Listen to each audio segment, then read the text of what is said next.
For today's video, I want to discuss how you can keep your total costs low when buying aquarium plants while still achieving a lush, vibrant planted tank. Now, this approach will require patience on your part, but it's an excellent way for beginners to get into the hobby while being on a budget and over the course of a few months build up their tank so it's looking amazing. So let's start with floating plants, and although this may seem obvious to seasoned aquarists, beginners sometimes overpurchase them, leading to unnecessary expenses. In most cases, floating plants will quickly spread to cover the tank's surface if given time, so a single pot is usually enough. Now, there are some exceptions like Trapanetans with its seed-based growth cycle, but most common floating plants such as duckweed, water lettuce, salvinia, Amazon frogbit and redroot floaters will propagate on their own without issue.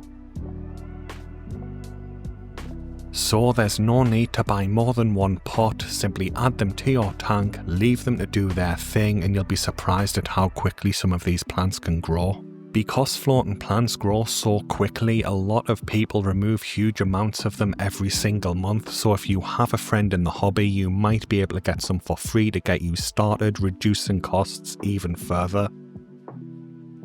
Next up, let's look at stem plants, and these are great at filling out the background of your aquarium while also helping to maintain stable water parameters. Thankfully, propagation is straightforward and you simply trim the top of the stem when it gets too tall for your tank, and then you replant those cuttings in the tank's substrate and they'll develop their own root system and continue to grow. I've successfully done this with species such as Rotala, Hygrophila, Limnophila, Bacopa, Ludwigia and pearlweed, and it consistently works well in my tanks. So instead of purchasing multiple pots of the same stem plant to try and fill out an area quickly, buy one and simply reuse the trimmings to fill out that area of your aquarium. Now, regular viewers of my channel may know that I currently have Rotala rotundifolia in 8 of my aquariums, and it all came from a single pot that I purchased years ago. Generally, my Hygrophila and Limnophila varieties grow very quickly and need trimming once every week or two, while my Rotala and Ludwigia usually need trimming every month. So this process doesn't really take that long either when you look at it like that, and you can quickly fill out large sections of your tank when replanting those trimmings. Here in the UK, you can often find cheap mixed stem plant bundles on websites like eBay, making it very easy to get a good variety of different stem plants, and then you simply propagate them as needed to fill out the specific area you want that plant. And again, if you have a friend in the hobby that has stem plants in their tank, it's highly likely that they are trimming them at least once per month, so you might be able to get some for free to keep your costs low. Next up, we have stolon plants, which spread by sending out runners that form new plantlets. These new plants then produce their own runners, quickly covering parts of your aquarium as everything just keeps sending out more and more runners as time goes on. Unlike stem plants that are typically suited for the background or mid-ground of your tank depending on your tank size, stolon plants come in a wide range of different maximum sizes, so you can usually find the perfect option for your background, mid-ground and foreground. For instance, dwarf Sagittaria works well in the mid-ground of smaller tanks, while Helenthium telenum green, Littorella uniflora or Eliocharis make perfect foreground choices. There's a bunch of different varieties of Vallisneria in the hobby too that have different maximum heights to meet your needs and fill out different sections of your tank.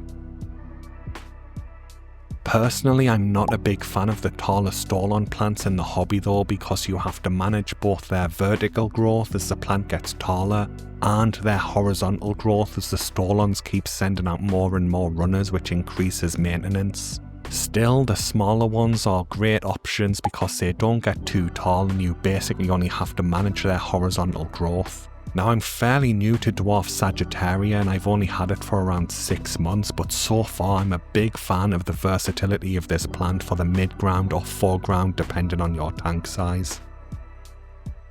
Limnophila green is my personal favourite low-tech foreground plant because it consistently does well in my tanks regardless of the parameters, the lighting, and it doesn't need CO2 injection. Uniflora is another very easy plant to keep, but it does grow a lot slower than Limnophila green in my experience. There's a few varieties of Eliocharis or dwarf hairgrass in the hobby as well, with some getting taller than others, and some of them being more difficult to grow than others, but all of them have been very slow growers in my tanks. Again, if you know someone in the hobby who already has stolon plants in their aquariums, you may be able to get some of their plantlets from the runners for free, keeping your costs as low as possible.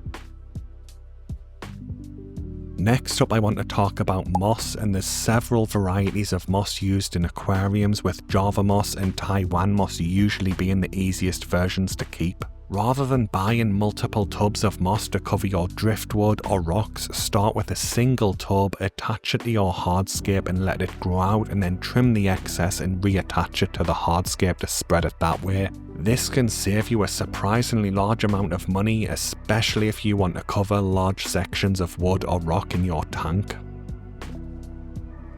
However, keep in mind that most moss will sink when trimmed because it doesn't have as many gas pockets in it as other types of aquatic plant. In my personal experience, even if I turn the filter off in the tank during a trimming session to reduce water flow, the trimmed moss ends up everywhere and starts to grow, and it does eventually take over the tank. One solution that I saw on a BioLilia video on YouTube was to attach the moss to a small pebble and then place the pebble onto the hardscape where you want the moss to grow. This makes it a lot easier to remove and trim the moss on a regular basis, with the trimming being done outside of your aquarium so it's not scattering throughout your tank and taking over. Another option is to use moss mats in the foreground of your tank to create these moss carpets, and then as needed you can remove the mat and trim the moss out of the water, keeping things easy, and you can get these mats from MMS Design Concepts on Etsy. Just like a lot of the other plants, if you know someone in the hobby who has moss in their tank, there's a good chance to trim it on a relatively regular basis, so you may be able to get some moss for free to remove the cost totally. On top of that, depending on your area and your local regulations, certain types of local terrestrial moss can convert well to aquatic life, so you may be able to go out into your local area and collect some for free. Next up, we have rhizome plants, which are typically attached to your hardscape instead of being planted in the substrate. Now these do grow slower than a lot of the other plants mentioned in the video, but over time the rhizomes of these plants become long enough to be cut in half, creating two separate healthy plants that will continue to grow. Anubias is my personal favourite rhizome plant, but Bucephalandra, Java fern and Bulbitis are also common varieties in the hobby that work well. It is worth pointing out that I've only got personal experience with dividing the rhizomes of Anubias plants, and it's worked well and there's no issues with those plants, but I don't have direct experience doing this with Bucephalandra, Java fern or Bulbitis. Because of their slow growth rate, relying on this method alone can be less practical for stocking your aquarium with a lot of plants, so personally these days I usually just buy all the rhizome plants I need at once. But if you have an older aquarium with a lot of rhizome plants in it that have been left to grow out and do their thing, you may be able to divide their rhizomes to quickly get plants for a new aquarium. Finally, there's rosette plants like Echinodorus and Cryptocorenes, which are both very popular plants in the hobby, and there's plenty of varieties within those two that will work well in a low-tech tank. Now, some varieties of each of these will start to send out runners that can be used to propagate new plants, but it's generally nowhere near as fast as with stolon plants.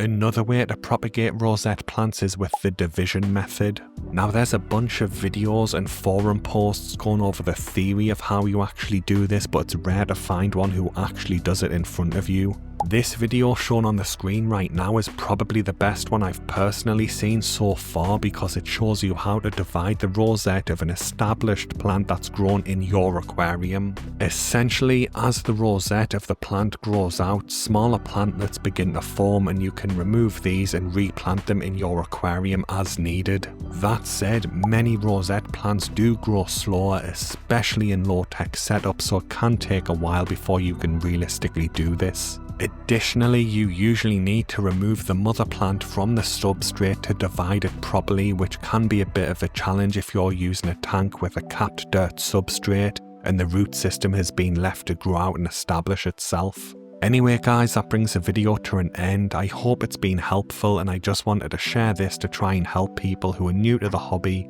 or anyone who's looking to set up a new tank realize that you can get into the planted tank side of things without the high costs.